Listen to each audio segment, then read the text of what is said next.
going on, guys? The Eradicator here, and in this video I am going to react to the announcement of the next installment of the Crew franchise. Yeah, they call it the franchise, the Crew Motorfest. I guess they call it a franchise because, well, it's the third edition of at least the third title of the series. And so we had a little trailer here, which was quite short, less than 1 minute long.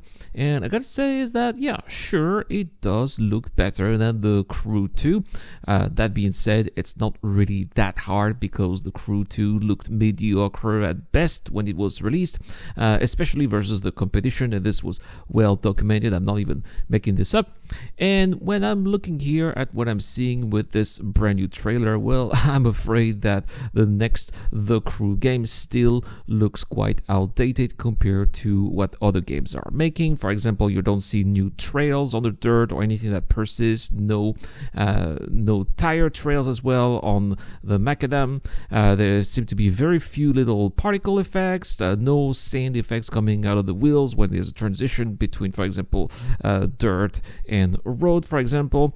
So it just doesn't look very exciting already on the trailer out there. Now, this could be because of the fact that perhaps this new game is coming up not just on the latest generations of consoles, but also on the previous generations of consoles as well, which could perhaps be the reason why it seems to be hindered here by this technological barrier. Now, what is going to be happening here on this game?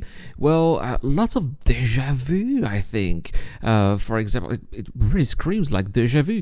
The location of the game itself, it's going to be Oahu in Hawaii. Well, you guys may remember Test Drive Unlimited and Test Drive Unlimited 2 as well, which did take place on this island. We've seen this already again and again from the same developers, actually. So I'm glad that they were going to have that with maybe modern graphics or near modern graphics on modern machines, but still it's not going to be offering anything new. And the principle of the game itself, another so-called Motor Festival, we've seen that also in Forza Horizons, especially more Forza Horizon 3, 4 and 5.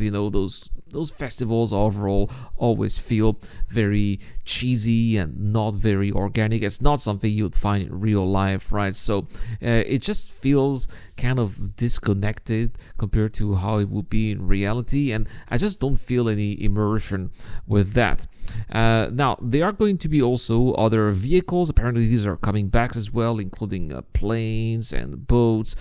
Personally, although sure, these were quite making the series stand out compared to the competition, I found them quite uninteresting, and I think that is development resources that is just being wasted, because overall we're playing those games for the cars. If you want to play again for the planes, there's Microsoft Flight Simulator.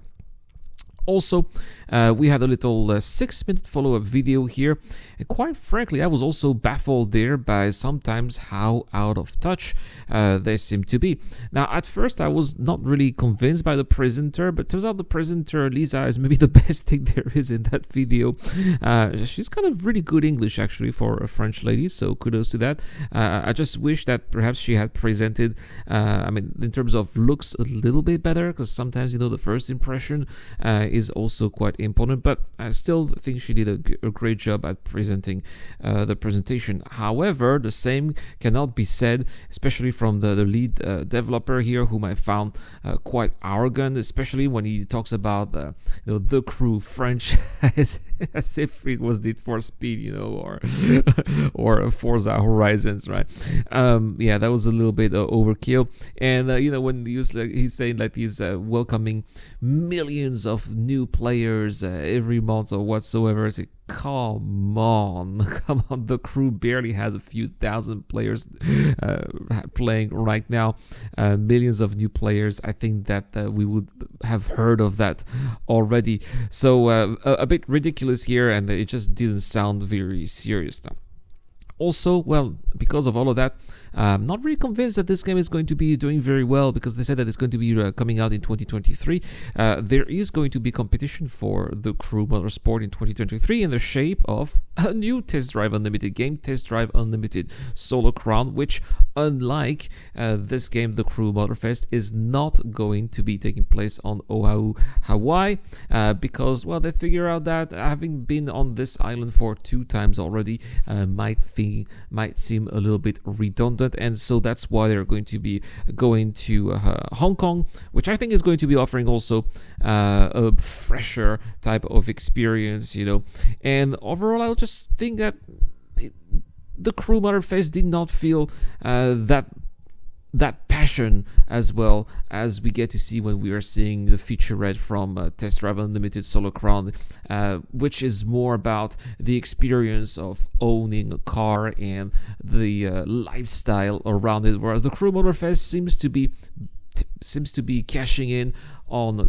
already tried methods, things that we've seen already, formulae that we've seen before over and over again, trying to make something new with something old, and it just feels very cliche and not original at all, and that's why I'm really not excited about this reveal, this trailer. Nothing excites me here with the Crew Motorfest so far, and I think that this announcement has been quite a fail. But hey, maybe they will get to excite me with future gameplay release in when we have maybe a next communication event from Ubisoft, perhaps. But given how the Crews were lackluster to me, especially when it comes to the driving as well, this is something that I hope they have improved quite a bit, because again, I found that very boring too in the past previous games.